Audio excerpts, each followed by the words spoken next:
आज हम जानते हैं कि कैसे बना बैजनाथ धाम। लंकापति रावण एक दिन महादेव के दर्शन करने कैलाश आते हैं। प्रभु, आप तो जानते हैं कि मैं आपका सबसे महान भक्त हूँ। शिव जी थोड़ा मुस्कुराते हैं। हाँ, लेकिन तुम मुझे क्यों बता रहे हो?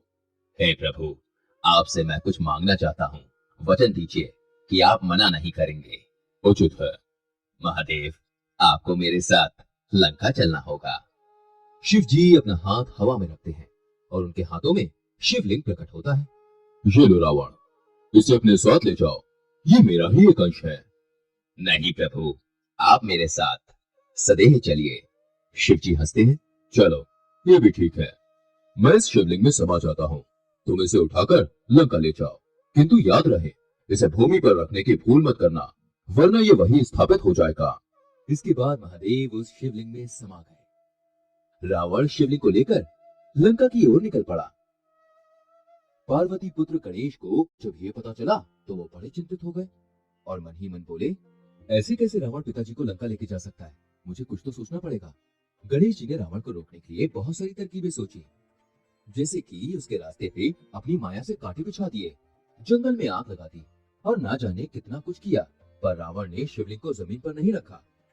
गणेश बहुत मायूस हो गए। तभी वहां विष्णु जी प्रकट होते हैं। गणेश पुत्र, जहाँ पे बुद्धि के प्रयोग से काम बन जाता है, वहां अपने बल का व्यर्थ प्रयोग कर रहे हो। तुम कोई तरकीब सोचो। हे नारायण, मैं आपकी बात समझ गया। देखिए आगे आगे क्या होता है। विष्णु जी गणेश जी की बात सुनकर मुस्कुराते हैं और फिर वहां से ओझल हो जाते हैं। गणेश जी ग्वाले का रूप लेकर रावण के पास जाते हैं। आप कौन हो और पत्थर लेकर कहाँ जा रहे हो? मूर्ख बालक, कौन हो तुम जो लंकापति रावण को नहीं जानते? और दूसरी बात, ये कोई पत्थर नहीं है, ये शिवलिंग है, इसमें मेरे भगवान हैं। मेरा नाम बैजू है, लेकिन आप ये बताइए कि आपके ऐसे कैसे भगवान हैं जो पत्थर में बसते हैं? रावण को ये बात सुन के गुस्सा आता है। मूर्ख, तुझसे बात करना ही मूर्खता है। रावण वहां से आगे बढ़ जाता है। ठीक है, बड़े लोग की बड़ी बात। मुझे तो बहुत प्यास लगी है, आप पियोगे पानी? गणेश एक मटके में से पानी पीने लगते हैं। रावण को भी प्यास लगती है। रावण पीछे मुड़ता है। थोड़ा पानी मिलेगा क्या? अरे, पानी तो मैं सारा पी गया। रुकिए, मैं आपके लिए पानी लेकर आता हूँ। गणेश पानी लेने के लिए जलाशय के पास जाते हैं और हाथ जोड़कर और आंखें मूंद कर खड़े हो जाते हैं। हे वरुण देव, प्रकट हो। इसके बाद वरुण देव प्रकट होते हैं। शिवांश, मैं आपकी समस्या जानता हूँ, आप चिंता मत कीजिए।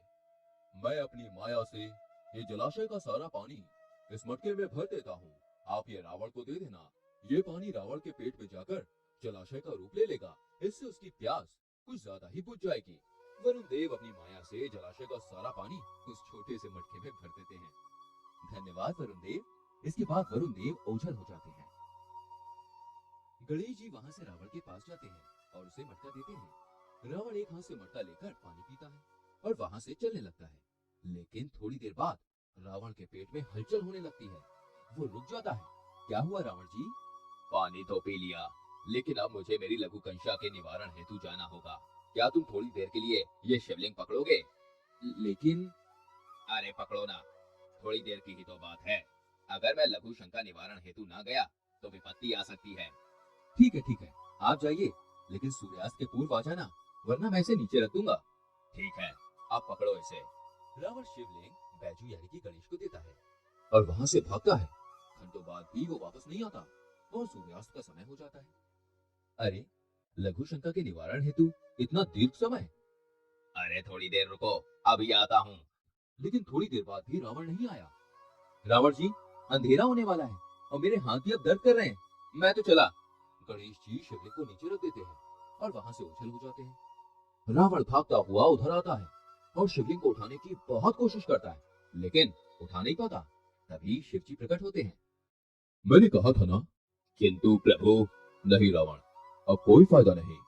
रावण दुखी हो जाता है और वहां से चला जाता है। तभी वहां विष्णु जी प्रकट होते हैं। महादेव, गणेश के बैजू रूप द्वारा इस शिवलिंग की स्थापना हुई है। अब यह स्थल बैजनाथ के नाम से जाना जाएगा।